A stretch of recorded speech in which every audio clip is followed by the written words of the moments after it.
ये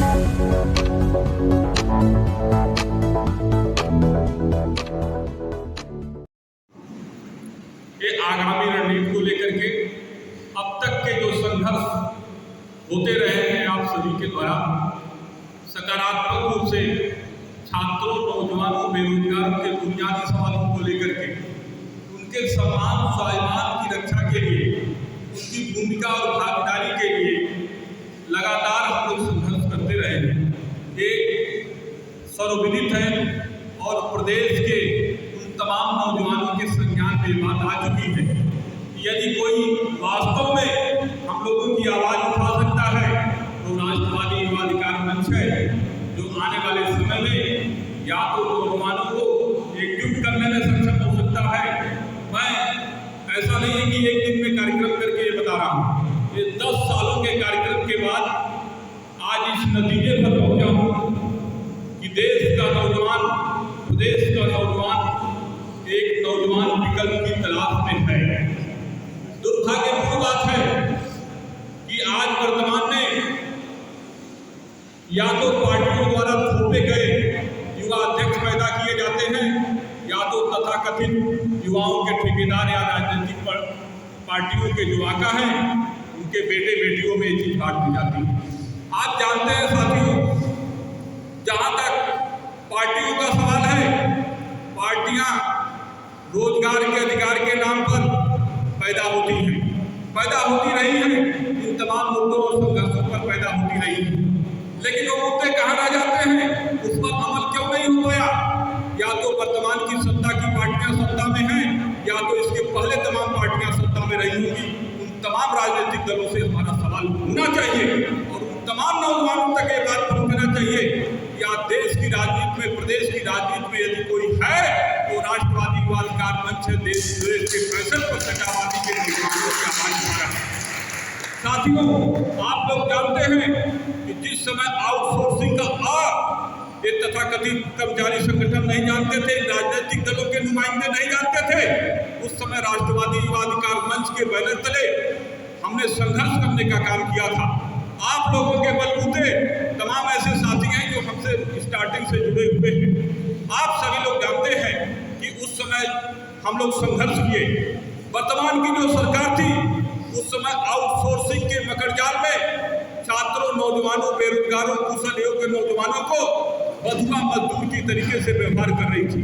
आप सभी लोग जानते हैं कि तमाम नियमावली बनी, सरकार बदली, लगा कि सरकार इस नीति और नियत में कुछ बदलाव करेगी, लेकिन ऐसा संभव नहीं हो पाया क्योंकि सरकार की मंशा चाहे तो रही हो, ब्यूरोक्रेट और कंपनियों की मंशा बिल्कुल विपरीत थी। उस विपरीत मंशा के बावजूद राष्ट्रवादी युवा अधिकार मंच से संघर्ष के दम पर कोई न कोई नहीं तो नियमावली तो बनवा ही दिया। आउटसोर्सिंग पर सरकार ने नियमावली बनाया, आमूलचूल परिवर्तन भी किया, लेकिन उसका लाभ आज भी उन तमाम कर्मचारियों को नहीं मिल पा रहा है। साथियों, ये तो रही आउटसोर्सिंग की बात। इसके बाद आप सभी लोग जानते हैं कि लगातार हम लोग सकारात्मक तरीके से संघर्ष करते रहे।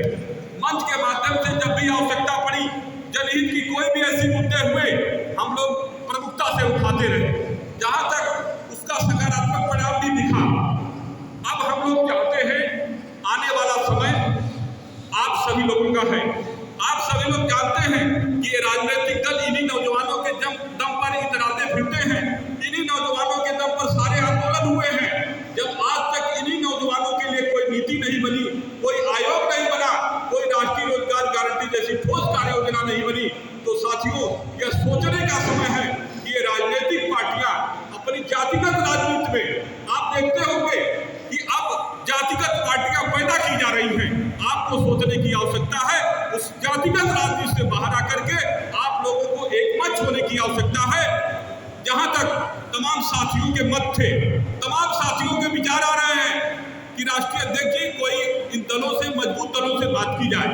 साथियों, इन मजबूत दलों की मानसिकता नौजवानों को राजनीति में लाने की नहीं है, इनकी मानसिकता थोपे हुए किसी युवाओं के ठेकेदार की है। जैसा कि मैंने पिछले भाषण में कह रहा था कि ये नौजवान के नाम पर सिर्फ वोट बैंक और प्रचार तंत्र के रूप में इस्तेमाल करना चाहते हैं। मैं उन तमाम नौजवान साथियों को आप सभी के माध्यम से ये आवाज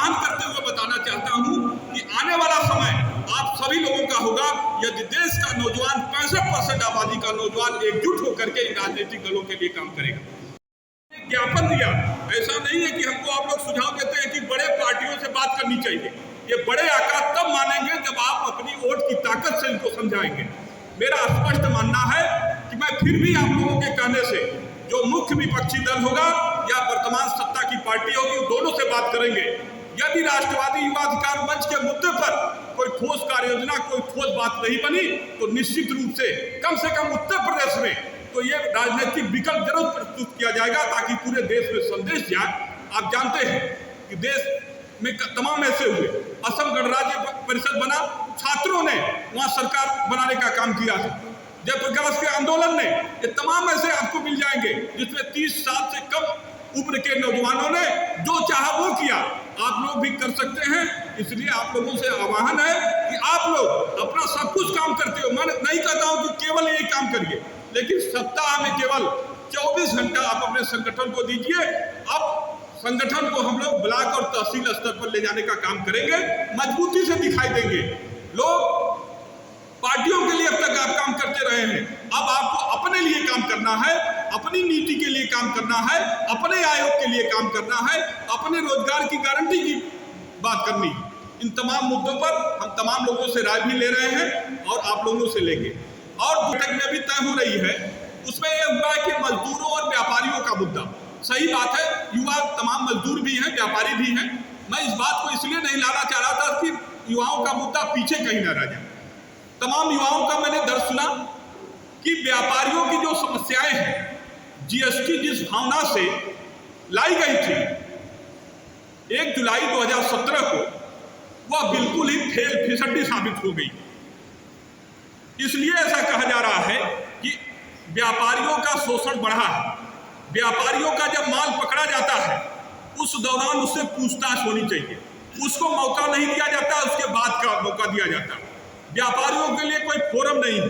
व्यापारियों के फोरम में कम से कम या तो जनता का व्यक्ति व्यापारी या कोई विधिक जो उसका कानूनी जानकार होना चाहिए। आप देखेंगे कि इस तरीके की चीजें न होने से कहीं न कहीं आपके मौलिक अधिकार, समता के अधिकार का हनन है। आप जानते हैं आर्टिकल 14A में आपको ये अधिकार प्राप्त है। आपको व्यापार कराने का अधिकार आर्टिकल 19(1)G में प्राप्त है।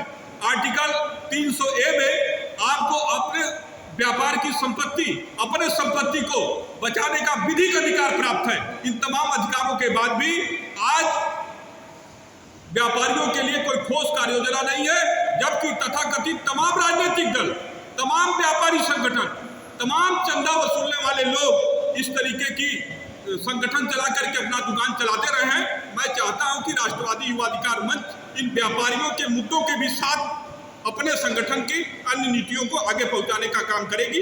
धन्यवाद।